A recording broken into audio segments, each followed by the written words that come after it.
Bismillahirrahmanirrahim. Assalamualaikum warahmatullahi wabarakatuh. Kali ini kita akan belajar tema 7, subtema 3, pembelajaran 1.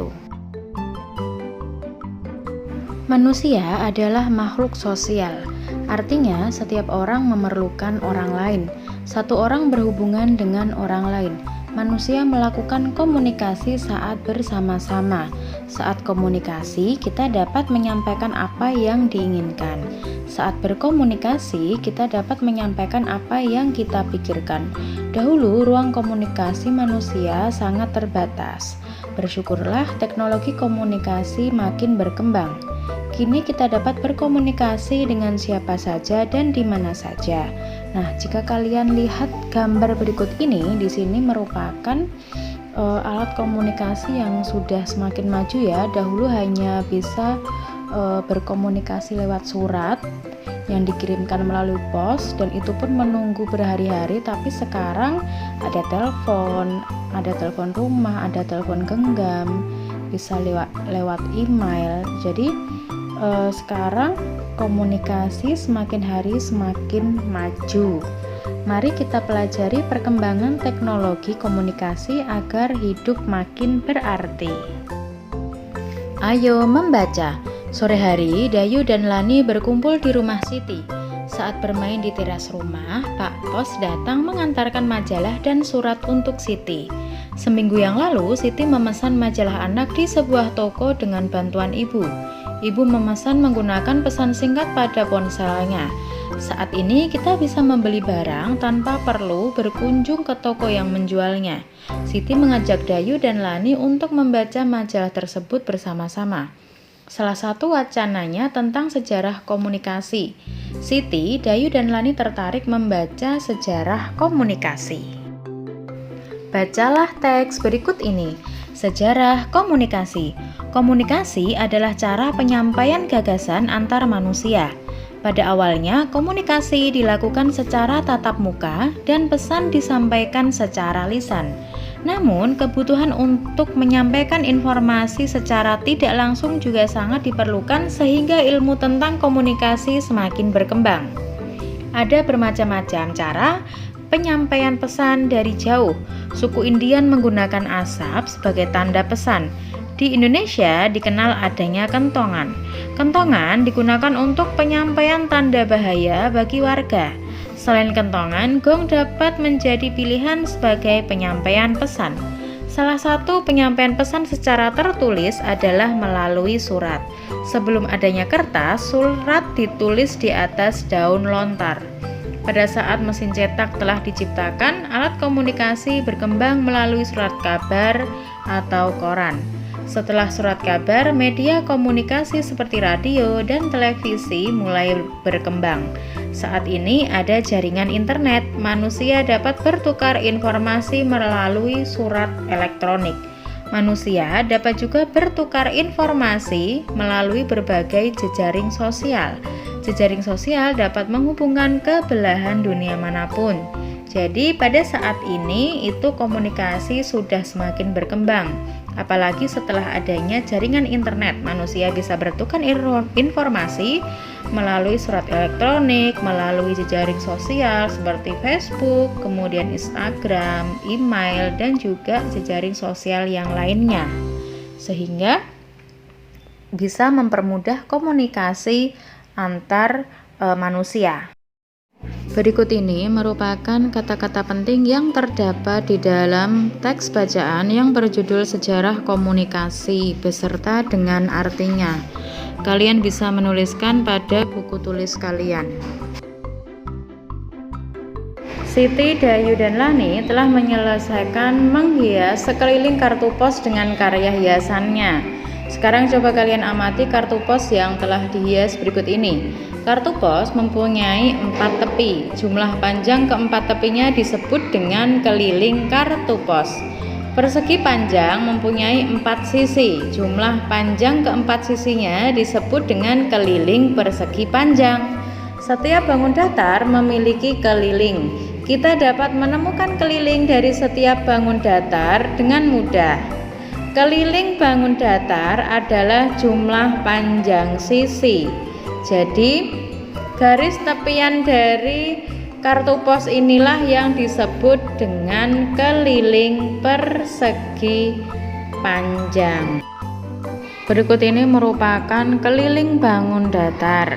Jadi di sini ada gambar bangun datar persegi panjang. Nah, bagaimana cara mengetahui keliling bangun datar itu? Jadi keliling bangun datar itu merupakan garis tepi pada bangun datar tersebut. Jadi yang berwarna hijau, jadi garis tepinya itu merupakan keliling bangun datar. Jadi ketika dijumlahkan akan menjadi keliling bangun datar tersebut. Bismillahirrahmanirrahim. Selanjutnya akan kita lanjutkan pada materi tema 7, subtema 3, pembelajaran 2. Hari ini cuaca sangat panas. Udin, Beni, dan Edo ingin bermain di kolam renang. Kolam renang tempat mereka bermain cukup aman. Di sekitar kolam terdapat beberapa orang petugas sedang mengawasi anak-anak bermain air. Setiap petugas kolam renang mengalungkan peluit di leher masing-masing. Peluit merupakan salah satu alat komunikasi. Peluit digunakan untuk mengawali atau menghentikan suatu kegiatan. Dengan menggunakan peluit, kita tidak perlu bersuara keras untuk memberi peringatan. Di kolam renang, petugas kolam menggunakan peluit untuk memberi peringatan bahaya. Pemberian peringatan menggunakan peluit merupakan salah satu upaya untuk menjaga keselamatan di kolam renang. Sebagian besar bumi terdiri atas air. Oleh karena itu, kita harus bersahabat dengan air. Air dapat menjadi kawan maupun lawan. Kita perlu memperhatikan keselamatan diri saat berada di dalam air. Saat berada di kolam renang, kita harus memahami berbagai tanda bahaya. Tanda bahaya menyampaikan pesan agar kita berhati-hati. Berikut ini merupakan tanda-tanda aturan di kolam renang yang perlu kalian ketahui. Yang pertama itu ada tanda kedalaman air. Kemudian dilarang mendorong, dilarang terjun di kolam dangkal, dilarang berenang sendiri, dan dilarang berjalan di tepi kolam renang. Bacalah teks berikut ini. Alat komunikasi tradisional dan modern. Manusia berkomunikasi dengan berbagai cara. Perkembangan teknologi komunikasi telah menghasilkan berbagai jenis alat komunikasi. Ada yang telah digunakan sejak lama maupun yang baru dikenal oleh masyarakat. Daun lontar, prasasti, dan gong merupakan alat komunikasi tradisional pada masa lalu. Selain itu ada pula lonceng yang berfungsi sama dengan gong. Pada masa berikutnya mulai muncul telegraf dan pesawat telepon. Dengan adanya teknologi, telepon berkembang menjadi telepon genggam atau biasa disebut dengan ponsel. Ponsel merupakan alat komunikasi modern yang terus mengalami pembaruan. Setiap orang memiliki sifat yang berbeda-beda. Ada yang pendiam dan pemalu. Ada juga yang memiliki sifat ramah dan mudah bergaul. Sifat termasuk salah satu bentuk keberagaman. Berikut beberapa contoh sifat beserta dengan ciri-cirinya. Jenis sifat yang pertama yaitu sopan. Cirinya menghormati setiap orang. 2. Sombong. Cirinya selalu merasa lebih baik dari yang lain. 3. Keras kepala. Cirinya tidak mau mendengarkan pendapat orang lain. 4. Rendah hati. Cirinya selalu menghargai orang lain. 5. Humoris. Cirinya senang membuat suasana riang dan penuh tawa. Nah, dari kelima ciri ini ada 2 sifat, yaitu sombong dan keras kepala, yang harus kita hindari agar kita memiliki banyak teman.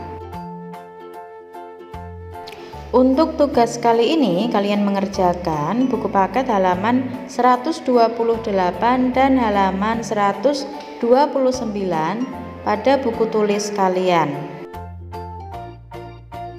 Bismillahirrahmanirrahim. Selanjutnya akan kita lanjutkan pada materi tema 7, subtema 3, pembelajaran 3. Hari ini Dayu dan Lani sangat bersemangat. Mereka akan melakukan percobaan telepon kaleng. Dayu mengetahui cara membuat telepon kaleng dari ibu. Telepon merupakan salah satu alat komunikasi. Dengan adanya teknologi, telepon berkembang dari masa ke masa. Saat ini telepon merupakan salah satu alat yang sangat memudahkan komunikasi. Bacalah teks berikut ini. Sejarah penggunaan telepon. Telepon digunakan untuk menyampaikan pesan suara. Manusia sudah mengenal surat dan telegraf sebelum ditemukannya telepon. Namun, surat memerlukan waktu berhari-hari dalam menyampaikan pesan. Selain itu, komunikasi dilakukan secara tertulis. Telepon muncul pertama kali pada tahun 1800-an. Berdasarkan hasil penelitian tentang gelombang bunyi, Alexander Graham Bell menciptakan telepon. Pada uji coba pertama kali, daya jangkau telepon sekitar 8 mil. Selanjutnya ada satelit telepon. Oleh karena itu, daya jangkau telepon semakin luas. Komunikasi dapat dilakukan antar negara. Sekarang jaringan telepon bergerak melalui satelit. Kita dapat berkomunikasi di mana saja dengan menggunakan telepon genggam atau ponsel. Sampai di sini dulu materi kali ini. Semoga bermanfaat. Terima kasih. Assalamualaikum warahmatullahi wabarakatuh. Tetap semangat meskipun belajar dari rumah ya.